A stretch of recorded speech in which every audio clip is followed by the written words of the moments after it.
Assalamualaikum warahmatullahi wabarakatuh. Salam bahagia Bapak Ibu calon guru penggerak. Pada video kali ini saya akan memaparkan koneksi antar materi modul 2.1 memenuhi kebutuhan belajar murid melalui pembelajaran berdiferensiasi. Apa yang dimaksud dengan pembelajaran berdiferensiasi? Pembelajaran berdiferensiasi adalah pendekatan dalam proses mengajar di mana seorang guru menyajikan materi pembelajaran dengan cara yang berbeda-beda untuk menyesuaikan dengan kebutuhan, minat, dan karakteristik belajar individu setiap murid di kelas.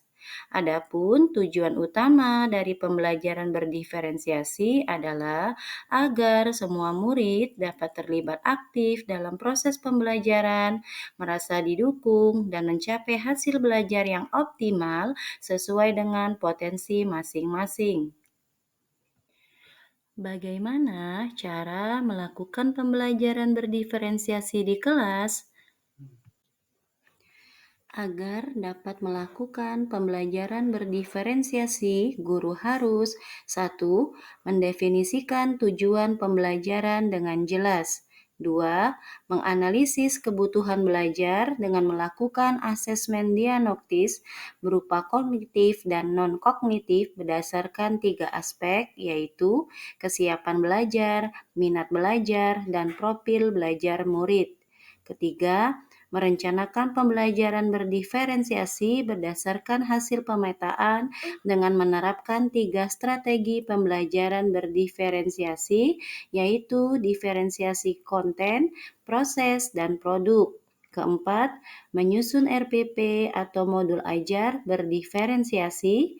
Kelima, mengimplementasikan RPP atau modul ajar berdiferensiasi dalam konteks pembelajaran di kelas. Keenam, menciptakan lingkungan belajar yang mengundang murid untuk belajar. Ketujuh, melakukan asesmen pembelajaran yang disesuaikan dengan tujuan pembelajaran dan kebutuhan murid. Kedelapan, melaksanakan manajemen kelas yang efektif. Kesembilan, melakukan penilaian berkelanjutan. Dan yang kesepuluh, melakukan penilaian pembelajaran berdiferensiasi melalui 3 teknik penilaian, di antaranya Assessment of Learning, Assessment for Learning, dan Assessment as Learning. Bagaimana pembelajaran berdiferensiasi dapat memenuhi kebutuhan belajar murid dan membantu mencapai hasil belajar yang optimal? Pembelajaran diferensiasi dapat memenuhi kebutuhan belajar murid melalui 3 aspek, yaitu 1. Kesiapan belajar murid. Guru perlu melihat kesiapan belajar murid untuk mengetahui kapasitas murid mempelajari materi, konsep, dan keterampilan baru. Kedua, minat murid. Guru memberikan pilihan kepada muridnya untuk belajar sesuai minatnya. Belajar sesuai minat dapat meningkatkan motivasi murid untuk terlibat aktif dalam proses pembelajaran. Ketiga, profil belajar murid. Guru memberikan kesempatan kepada untuk belajar secara alami dan efisien bergantung dari gaya belajarnya, kecerdasan majemuknya, pengaruh kebudayaan, dan lingkungannya. Kebutuhan belajar murid dapat diidentifikasi berdasarkan cara-cara berikut ini. Yang pertama, mengamati perilaku murid. Yang kedua, mengidentifikasi pengetahuan awal. Yang ketiga, mereview dan melakukan refleksi terhadap praktik pengajaran. Yang keempat, berbicara dengan guru sebelumnya. Yang kelima, membaca rapor murid di kelas sebelumnya. Dan keenam, menggunakan berbagai penilaian formatif dan diagnostis. Strategi untuk mendiferensiasi pembelajaran ada tiga cara, yaitu yang pertama, diferensiasi konten. Diferensiasi konten berkaitan dengan apa yang kita ajarkan, seperti materi, konsep, atau keterampilan yang perlu dipelajari berdasarkan kurikulum. Yang kedua, diferensiasi proses. Diferensiasi proses yaitu guru memvariasikan proses belajar agar beragam sesuai dengan kebutuhan belajar murid. Proses ini mengacu pada bagaimana murid memahami atau memaknai apa yang dipelajari. Yang ketiga, diferensiasi produk. Diferensiasi produk yaitu bukti hasil karya yang menunjukkan apa yang murid telah pahami dengan cara membedakan atau memodifikasi produk sebagai hasil belajar murid, hasil latihan, penerapan, dan pengembangan apa yang telah dipelajari. Adakah keterkaitan antara modul pembelajaran berdiferensiasi dengan modul-modul yang lain? Tentu saja ada. Pada modul 1.1, Filosofi Ki Hajar Dewantara memaparkan tentang menurut Ki Hajar Dewantara, pendidikan adalah menuntun segala kekuatan kodrat yang ada pada anak-anak agar mereka sebagai manusia atau anggota masyarakat dapat mencapai keselamatan dan kebahagiaan yang setinggi-tingginya. Sedangkan pada modul 2.1 pembelajaran berdiferensiasi, sebagai seorang guru, tugas kita menyediakan lingkungan belajar yang memungkinkan setiap anak untuk dapat tumbuh dan berkembang secara maksimal sesuai kodratnya masing-masing melalui pembelajaran berdiferensiasi yang dapat mengakomodir keberagaman siswa melalui pemetaan kesiapan, minat, dan profil belajar murid sehingga dapat mewujudkan pembelajaran murid yang sesuai dengan kodrat alam dan kodrat zaman berdasarkan filosofi Ki Hajar Dewantara.